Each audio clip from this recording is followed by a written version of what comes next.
The great air battle, which has been in progress over this island for the last few weeks, has recently attained a high intensity. It is too soon to attempt to assign limits either to its scale or to its duration. We must certainly expect that greater efforts will be made by the enemy than any he has put forth. Hostile airfields are still being developed in France and the Low Countries, and the movement of squadrons and material for attacking us is still proceeding. It is quite plain, sir, that Herr Hitler could not admit defeat in his air attack on Great Britain without sustaining most serious injury.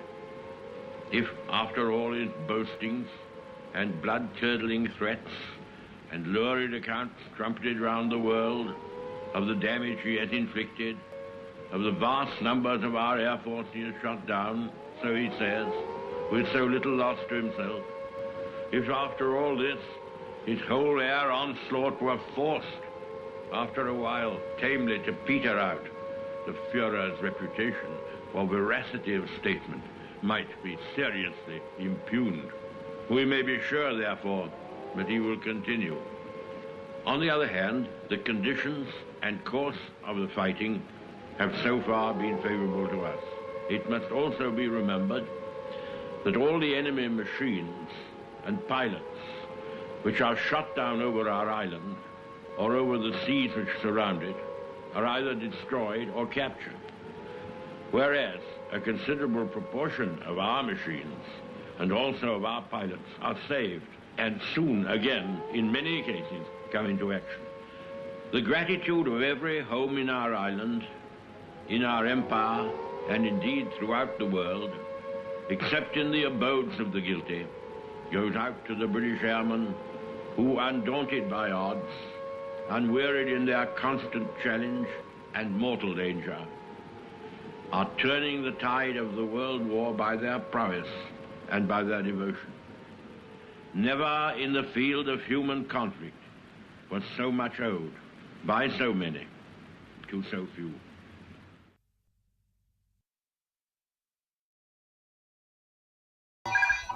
Excuse me. That's interesting, mate. This rings constantly all day long. Saved by the Bell. Hello? Thank you. Thank you. Now, I get that these 4 times a day, people want to sell me double glazing, whatever it is.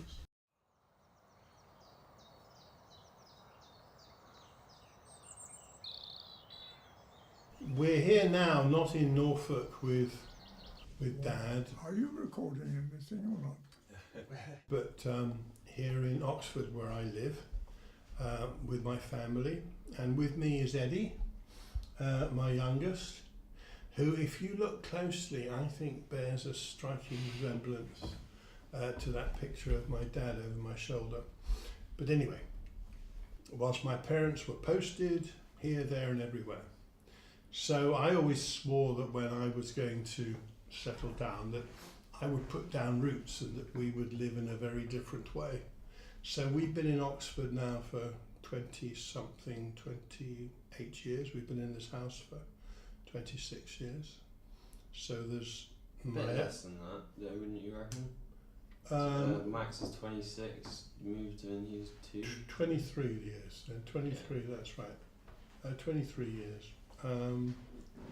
And you've just lived in this one, haven't you? But Max has lived in 2. And this has really been it.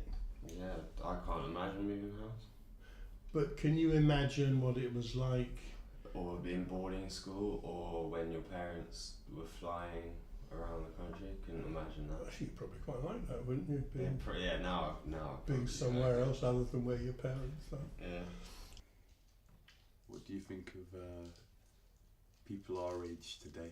I mean, when you were our age, you were fighting a war. Well, a lot of them don't know anything about it. Well, it's understandable, because in 1930, when I was in the late teens, I knew very little about the Boer War, which is 20 years earlier. I suppose it's understandable. But I knew all about the First World War and all the heroes of the First World War on our side, and the Germans, von Richthofen and places, people like that. And I was very knowledgeable about the Air Force, and I wanted to join the Air Force from a very early age.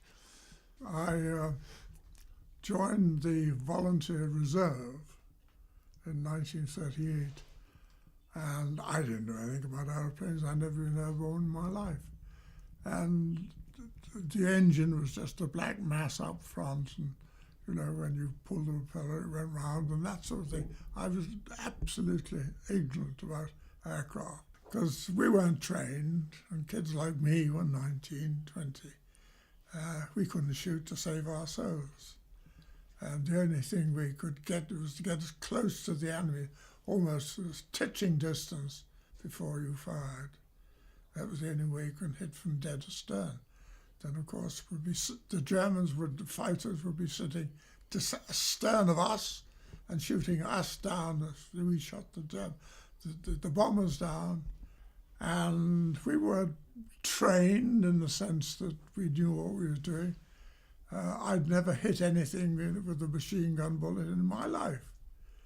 And on the 1st or the 4th of July 1914, I was still 19, I intercepted my first German bomber out into the North Sea. I didn't shoot it down, it escaped because it went before we were able to shoot it, just 3 of us. July 1940, we did shoot a Junkers 88 down, somewhere off the coast of Yorkshire. And it sort of couldn't get home, and so it turned inland and flew towards it was about 20 or 30 miles out to sea. It flew inland at the coast of Yorkshire and crash landed. And the pilot was killed, and the other 3 people in the crew, all 3 were badly injured through being wounded and crashing. And that was in July 1940, when I was still 19. And then on the 10th of July 1940 was the official day of the Battle Britain. I started off as a pilot officer, just the lowest form of humanity, and in May 1940, and by November I was in command of the squadron. I never ever thought I was going to be killed. I don't think people do when they go to war. Everybody else is going to be killed, but not you. But I always had it on my mind that if I was killed, how dreadful it would be to my parents. They would die themselves because they were so devoted to me. You didn't actually believe that you weren't going to win? No, it never occurred to me that we weren't going to win. But is that arrogance of youth or red hair we were or brought what? up. We were brought up. Never occurred to me that we were omnipotent. Oh, I hate those words, Dad.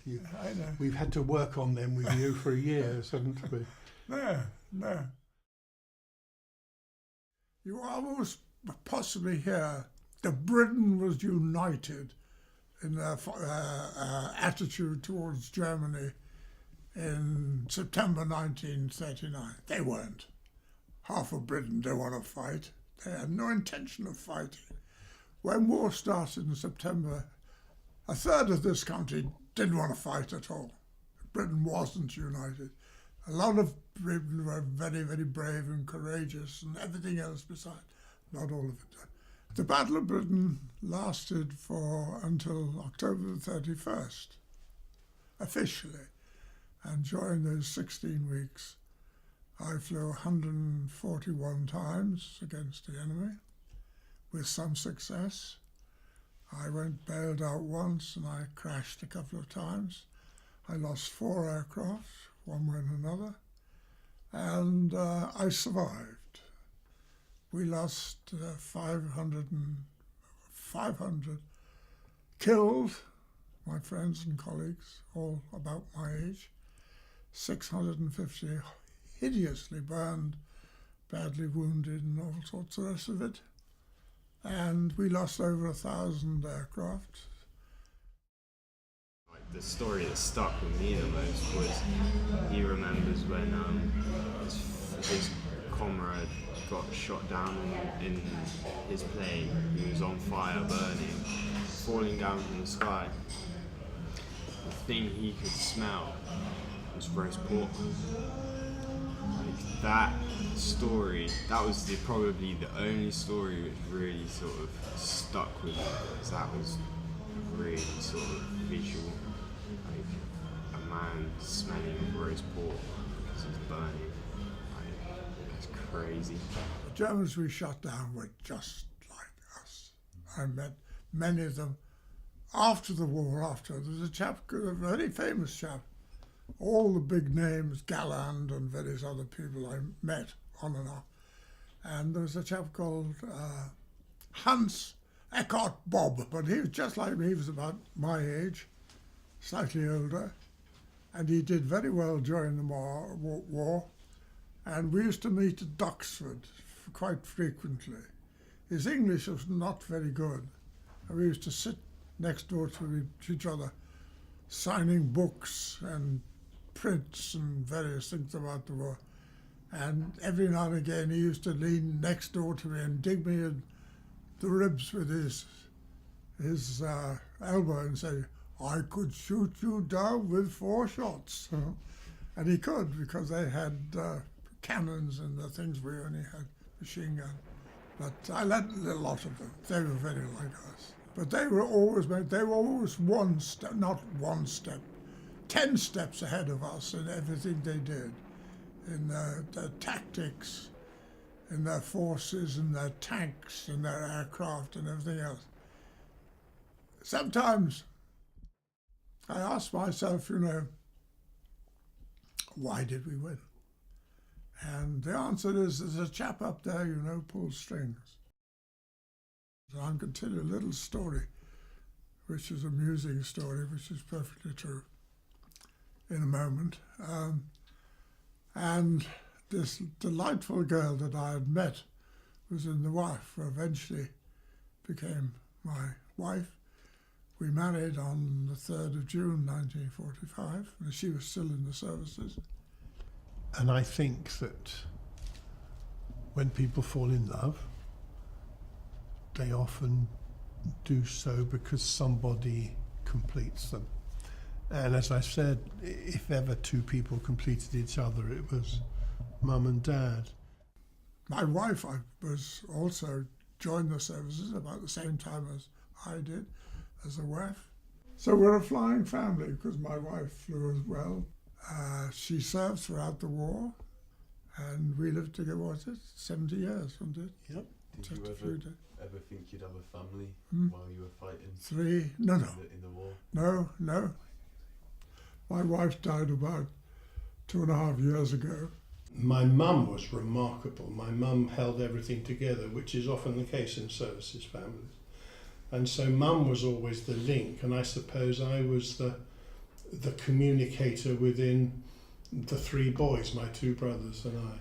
So I go and see Dad almost weekly, and have done for over 3.5 years. Well, first of all, it was my mum, as she gradually passed away. And then I continued seeing Dad, and that's where we first saw him up in Norfolk, and I tend to go up there most weekends, because we made a promise to him that he would stay for as long as he possibly could in his own domain and in his own house.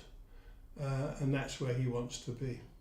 I'm not sure about you, Ed, but I can't imagine Dad actually being able to put up with what would be expected in anything else, like a care home or whatever. I couldn't see him. He's pretty specific, isn't he? And he's pretty individual. Yeah.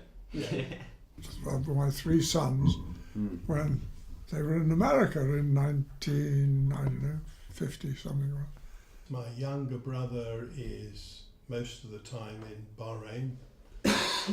my elder brother is as far away at the far end of Wales as possible, not out of intention, but he works as a small holding farm, and he used to be a helicopter pilot. My two brothers flew and fly, Yeah. just as you did. Yeah. I forced them into the Air Force. My eldest son, poor man, poor boy, he had the first of everything: prep school, public school. He wanted to go. You as a first-time parent, Yeah, had all of that too. Practice on him. But funnily enough, I was thinking about this. We're miles apart, but the bond is incredibly close. And that's because of what we did together as children. We went off to boarding schools together. We did stuff. One of the problems of service life is you never see your family. We went to boarding school, and I hated them. And yet, I never blamed my parents for sending me there. I didn't want to go to boarding schools. I wanted to stay at home. We just spent a summer holiday in America, and it was time to fly back and go back to schools. And I remember having to say goodbye to my parents at Idlewild Airport, New York. And as we walked away, it was very emotional as we walked away. And I remember turning around, and my mum, who was so strong, my mum almost collapsed. And I looked, and yet she held it. But seeing how difficult it was for her was so important to me, because in that manifestation I knew that she didn't want this. This was not what she wanted, it's what was needed. Now those are two very, very different things, and I think being able to live through that and experience it taught me an awful lot. That you don't always get what you want in life, but you have to do things that are needed, and you have to understand the difference. Dad was always much more straightforward about what was right and what was wrong. Mum was very boundaried, but she had this deep empathy for people, so she always got us. She always got me. Dad never got me. I was entirely different to him, but Mum always got me. And when you know somebody understands you, there's little room for resentment, because then you're able to see and loves you, because you show love by what you do. And they did it in so many ways that when it became necessary to do something, you did it. It was understood.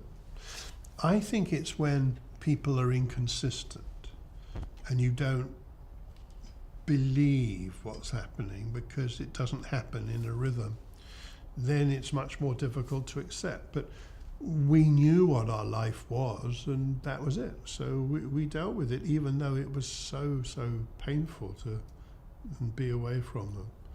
But we were lucky because there were three of us, and we often went, at least with two, to different places. Yeah. Thank you. Are you close now? Yep, fine. Sure. Yep. Okay. I wanted to join the Air Force, but my mum, I was only an only child, an only boy, and I had two very loving parents, lasted all my life.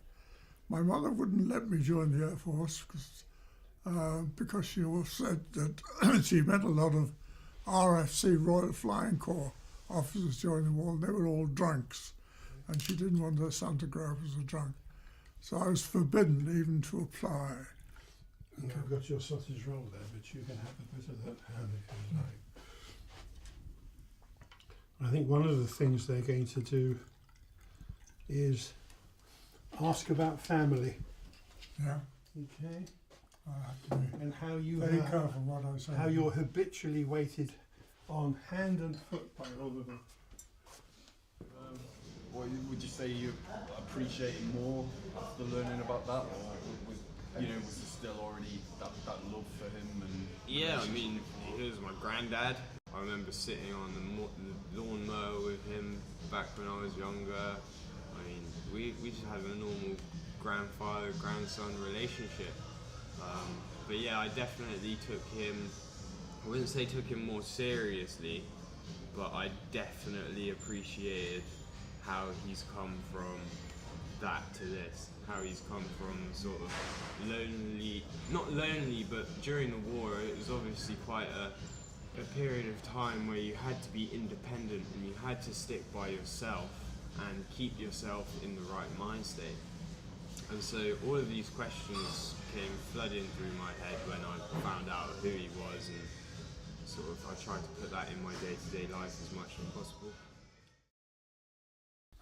When Hitler saw the end of the war coming, and it is said that frightened of the Russians and also the British coming from the West and the Americans, this is not true. She saw my wife coming. So that finally persuaded him that it was time to move on. That was the critical point. Mum's departure was very incremental, so she wasn't suddenly taken. And by the end, Mum's relationship with Dad was very different to how it was before, because Mum had so often been almost indispensable. She liked to do everything, and Dad quite liked her doing everything. And in fact, you're sitting in Mum's spot, because that was very much her access to the kitchen and using... My wife was in charge of the family, you understand? But by the end, she was pretty blind and she couldn't do lots of things. And she died at lunchtime when Dad had come in and was sitting next to her holding her hand. So it was perfect. There was a wonderful symmetry. And I do believe that she decided that that was the right time. Which was lovely, because she deserved it. She was quite remarkable. I think Dad misses her, especially now, quite a bit. She was older than me, you understand. Right. My initials are the same as my grandma's. Oh, really? My grandma died in October, I believe, of my 18th year. So my birthday was in May, and then Grandma died in October. And just before she went, she said, "This is my present for you from me. Haven't taken it off once since my 18th birthday. And I don't think I will." Like stuff like that means a lot to me. So, yeah. Maybe my kids will have one day. A lot of people with those sort of relationships, when one goes, the other doesn't hang on for long, but he's here for a little while, I'm sure. Because we have had people filming you, and Mum didn't want to be, but then the guy insisted that he filmed a bit of her, and I remember you pretending to be asleep whilst he was filming you. And her story was really interesting because she was in charge of the WAF, and squadrons used to come and go, including yours. And you had expressed a wish, I don't know, to meet her or for whatever. And I think her response was something along the lines of she was more interested in the French squadron. When you took her to meet your parents for the first time, on the way you said, "May I suggest that you agree with everything I say, otherwise they just won't like you." Quite right. You picked well. She was able to describe the world to you that prior to that you hadn't got a clue, I think she used to say. Used to be a Mr. Woman in the house. We had Mum, but we didn't have any sisters. No, you're quite right. So it was either one who was meant to be a girl. Is that? That's teasing. No, Sandy, you were the chap. Steady. Went from puberty to what? To retirement without doing a job. Families are so important. They really mean a lot to us. And so important because we can take the what's it out of each other. It's very important. I remember when we were in the tent and bears Yeah. and raccoons. And where did you Eating sit? okra. Just a minute. The Battle of Britain hero. Where were you? You were up the safe end of the tent. The safe part, Who was positioned just by the front of the tent? Mum. which is obviously commanding. She was repelling the bears and the raccoon. We have now facilitated this story being told, and it is now on film, and it's one of the reasons why I was happy to let you guys do this, because it is an important story to tell, so I don't have to tell it now. It's there. And then we just back off, you know. I have said to another, although I went with Dad to so many of these things, I'm very clear that when he goes, it all stops. But it doesn't stop, because we're still his children and we continue in our own way. But I didn't fly in the Battle of Britain, my dad did. No, looking We've back, always had and hearts. it's been a wonderful, wonderful life being in the Air Force. And if I was asked now, could you well ask me what was the nicest part of being in the Air Force? And the answer was really very lying on my back in the grass, looking up at the clouds, to the distant sound of a Spitfire, and watching a lark going up its pillars to the 2,000 feet and then diving down. That's the joy. That's what I remember. Not the fighting, not the shooting people down or killing people, but the happy times I spent in the countryside in the Air Force. You know, as Dad comes to the last few years of his life, I can't get enough of it, because I don't want to waste a minute. I don't, because I'm conscious of something going, which I've taken for granted, and so by going with him to things, I'm having a chance to look closely at it. When my nan died on my mum's side of the family, everyone was like, well, she lived a good innings, but that doesn't take away the fact that she's gone now. I think it will still be a shock when he goes, even though he is 96, and it will be a big part of us that's gone. But we all die at one point, we all go, and it's just how you maintain the legacy, how you conduct yourself in a way that when my granddad goes, he wouldn't be embarrassed if he saw me doing something or something like that. I've always taken into account that when I was with my friends, what would my parents think of this? And like, what would my parents do in this situation? And the same with my granddad. Like, I never had to think of what would my granddad do in this situation, because my parents were more immediate than my granddad. But no doubt, like, when he goes, his presence will probably hit me even more. Because it's like the thing, you can't be a legend until you're dead. So I mean, it will probably have a greater effect on us. The end of the war. Stop talking!